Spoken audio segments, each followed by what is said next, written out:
Hello everyone, how are you all? And I hope you all are doing well. So welcome back to my channel. I am Rishika, 11th CBSE grader, also a NEET aspirant. So here is another study vlog.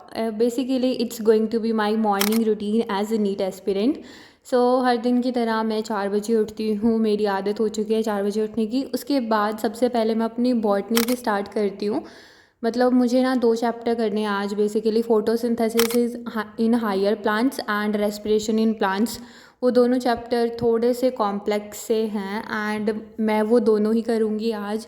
वो Monday को मेरे test में आने वाले हैं, तो उनकी revision सबसे पहले मैंने फ़ोटोसिंथेसिस इन हायर प्लांट्स की रिवीजन की, बिकॉज़ उसकी रिवीजन मेरी लंबे टाइम से नहीं हुई थी। तो मैंने एनसीईआरटी की रीडिंग की, उसकी लाइन टू लाइन, एंड इसमें मुझे बहुत ज़्यादा टाइम लग रहा था। सबसे पहले तो ना इसमें जो जो मुझे लगा कि मैं बार बार जिन चीज़ों को भूल रही हूँ और जो कि याद रखनी चाहिए, उनको सबसे पहले मैंने अपने वाइट बोर्ड पे नोट डाउन कर लिया, ताकि मैं घूमती फिरती उनको देखूँ एंड मेरे माइंड में वो सेट हो जाएं। इसीलिए मैंने मतलब कुछ इम्पोर्टेंट टॉपिक्स को जो कि एग्ज़ाम में आते हैं हर बार, उन सबको नोट डाउन किया अपने वाइट बोर्ड पे। बेसिकली ये बहुत ही ज़्यादा हो गए थे, तो और कुछ रह भी गए थे, तो सिर्फ मैं यही लिख पाई। एंड उसके बाद मैंने इसको एक सूटेबल प्लेस पे रख दिया, ताकि मैं यहाँ से आती जाती इनको देखूँ एंड पढ़ती रहूँ। उसके बाद अराउंड 6 AM मुझे ना बहुत ज़्यादा टाइम लग गया था इस पर्टिकुलर एक चैप्टर को रिवाइज़ करने में, जस्ट बिकॉज़ ना तो मैंने कोई वीडियो देखी, मैंने सेल्फ रिवीजन की थी और बहुत लंबे टाइम से की भी नहीं थी। एंड यहाँ पे ना मेरी टू डू लिस्ट का सत्यानाश हो चुका था। ये मैंने कल भी बनाई थी, देन मैंने सोचा कि इस पर कुछ टॉपिक्स ऐड कर देते हैं, देन मैंने ऊपर ही लिख लिया कि हाँ यही करने हैं हमें। उसके बाद मैं कर रही थी यहाँ पे फोटोसिंथेसिस इन हायर प्लांट्स के क्वेश्चन। मॉड्यूल वगैरह सब जगह से मेरे जो है क्वेश्चन एमटीजी से क्वेश्चन हो रखे थे ऑलरेडी, एंड उस पर ना मैंने टिक लगा रखे थे। तो मैंने मतलब टिक लगाए हुए क्वेश्चन दोबारा सॉल्व नहीं हो पाते हैं, तो मैंने यहाँ पे ऑनलाइन टेस्ट सीरीज़ थी, तो मैंने वही अटैम्प्ट की। यहाँ पे मतलब बहुत कुछ क्वेश्चन मेरे गलत हो रहे थे, लेकिन मैक्सिमम क्वेश्चन ठीक हो रहे थे।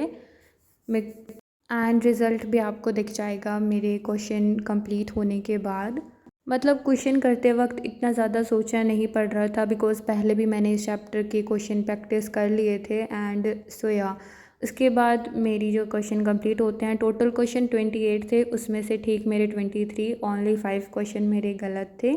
यहाँ पे फाइनली विद 78% मैं यहाँ पे अपना क्विज़ पास कर लेती हूँ। Now it's time to revision respiration in plants, जो कि मैंने अभी रिवाइज़ किया है। मतलब बहुत दिनों से मैं उसी चैप्टर को पढ़ रही हूँ, एनसीईआरटी से रीड कर रही हूँ। दैन मैं इसको रिवाइज़ करने के लिए ऊपर छत पे चली गई थी, एंड छत पे ये देखो इतना प्यारा मौसम हो रखा था। मतलब सीरियसली बहुत ठंडी ठंडी हवा चल रही थी। तो सबसे पहले तो मैंने ऊपर जाके थोड़ा सा फ्लेक्स किया, एंड उसके बाद अभी मुझे जो है रीडिंग वगैरह करनी थी। यहाँ पे थोड़ी देर तो मैं घूमी छत पे, बिकॉज़ बहुत ही ज़्यादा ठंडी ठंडी हवा चल रही थी। I really really really loved it. पहले तो मेरा मन ही नहीं किया पढ़ने के लिए, लेकिन फिर मुझे याद आया कि मैं तो पढ़ने आई थी। देन मैं किताब लेके पढ़ना शुरू कर देती हूँ। फाइनली यहाँ पे बस मैं रिवीजन कर रही हूँ अपने रेस्पिरेशन इन प्लांट्स की। बैठे बैठे ना मेरी कमर के 12 बज चुके थे। अभी थोड़ा सा मतलब खड़े होकर रिवीजन करनी थी मुझे, तो यहाँ पे मैं वही कर रही हूँ। एंड मैं टाइमर लगा के गई थी, नीचे आके देखा तो 2 घंटे हो गया मुझे बॉटनी पढ़ते पढ़ते। तो मैंने फाइनली जो है अब इसका भी ऑनलाइन टेस्ट अटैम्प्ट किया, रेस्पिरेशन इन प्लांट का भी। रेस्पिरेशन इन प्लांट में बेसिकली मुझे इतना ज़्यादा टाइम नहीं लगा, मुझे टाइम लगा फोटोसिंथेसिस में सिर्फ। और यहाँ पे मैं क्वेश्चन कर रही थी। इस चैप्टर की ना बेसिकली मेरी बहुत बार रिवीजन हो चुकी थी, एंड मतलब जितना मैंने सोचा था कि मैं उतना अच्छा करूँगी, आई डोंट नो मेरा ओवर कॉन्फिडेंस था या मैं अच्छे से रिवीजन वगैरह नहीं कर पाई। तो अब तो मेरे मार्क्स ही बताएंगे कि क्या किया मैंने। And be seriously I had no intention कि मैं ब्रेक भी लूँगी, लेकिन after seeing my marks I very disappointed. तो मैंने सोचा I really need a break, and उसके बाद मैंने ब्रेक लिया एक बहुत लंबा। उसके बाद मैं अराउंड 8:20 पे आई। अब मुझे अपनी जूलॉजी के दोनों चैप्टर करने थे, जो कि हैं excretory product and their elimination, and second one is body fluid and circulation. फिर से जो है बॉडी फ्लूइड एंड सर्कुलेशन की रिवीजन मैंने बहुत पहले की थी, एंड एक्सक्रीटरी प्रोडक्ट्स अभी मेरा फ़िलहाल चल रहा है। तो मैंने स्टार्ट किया बॉडी फ्लूइड एंड सर्कुलेशन की रिवीजन से।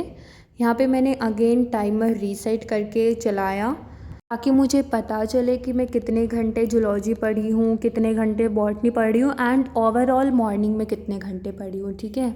इसके बाद यहाँ पे मैं फाइनली लग जाती हूँ रिवीजन करने, फटाफट से रिवीजन करती हूँ। बेसिकली ये चैप्टर बहुत ही ईजी है। ये चैप्टर ना मेरा हाफ आने वाला है, लेकिन फिर भी मैंने ना इस चैप्टर की स्टार्टिंग से रिवीजन किया, बिकॉज़ हम ऐसा नहीं चलेंगे कि हमारे एग्ज़ाम है, जितना एग्ज़ाम में आएगा उतना ही पढ़ेंगे। अगर इस चैप्टर की रीडिंग ले रही हूँ तो मैंने सोचा कि पूरी ले लेती हूँ। एंड इस चैप्टर को रिवाइज़ करने में मुझे ज़्यादा टाइम बिल्कुल भी नहीं लगा। अराउंड 22 मिनट्स में मैंने पूरे चैप्टर की रिवीजन ख़त्म कर दी थी।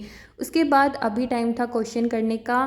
फिर से मैंने ऑनलाइन टेस्ट सीरीज़ ली अपनी, एंड वहाँ से जो है क्वेश्चन सॉल्व किए। एंड आई विश इस बार मतलब इस टेस्ट में मेरे अच्छे मार्क्स आ जाएं, लेकिन वो तो मेरा रिज़ल्ट ही बताएगा कि कितने अच्छे हैं कितने गंदे। उसके बाद मेरा फिनिश होता है, and here is my marks. Hopefully मैं पास हो जाती हूँ इस क्विज़ में, मार्क्स आप देख लेना। एंड उसके बाद now it's time to revise excretory product and their elimination. तो सबसे पहले तो ये चैप्टर है, इतना बड़ा भी नहीं है, बेसिकली छोटा ही है।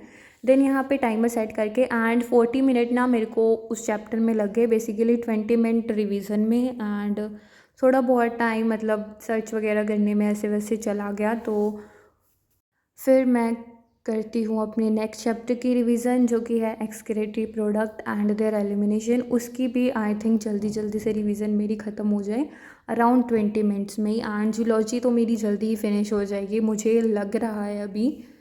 मैं एनसीईआरटी क्यों पढ़ती हूँ लाइन टू लाइन, ऑल्सो मतलब डायग्राम्स वगैरह को भी अच्छे से देखती हूँ कि इसमें क्या क्या है, क्योंकि NCERT is all over very very important for biology student, for NEET student.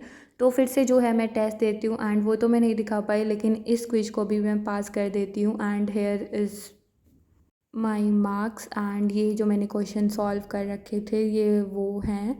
उसके बाद अभी मुझे करनी थी अपनी केमिस्ट्री स्टार्ट। केमिस्ट्री में basically chemical bonding and thermochemistry आने वाला है। सो या गाइज, अभी थर्मोकेमिस्ट्री मैंने स्कूल में रिवाइज़ कर ली थी, तो मैं अभी तो नहीं करने वाली हूँ उसे, सिर्फ मैं करूँगी केमिकल बॉन्डिंग अभी। फिर हम पहले तो अपनी टू डू लिस्ट में टिक लगा लेते हैं। It's around 10 AM। मेरे ना बायोलॉजी फाइनली फिनिश हो जाती है। Now it's time to revise chemical bonding. यहाँ पे केमिस्ट्री का chapter chemical bonding, which is one of my favourite chapter.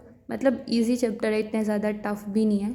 So morning में तो मैं इतना ही पढ़ पाई, एंड फिज़िक्स में शाम को देखूँगी क्या करना है क्या नहीं। So that's it for this vlog. Subscribe for more. Bye bye.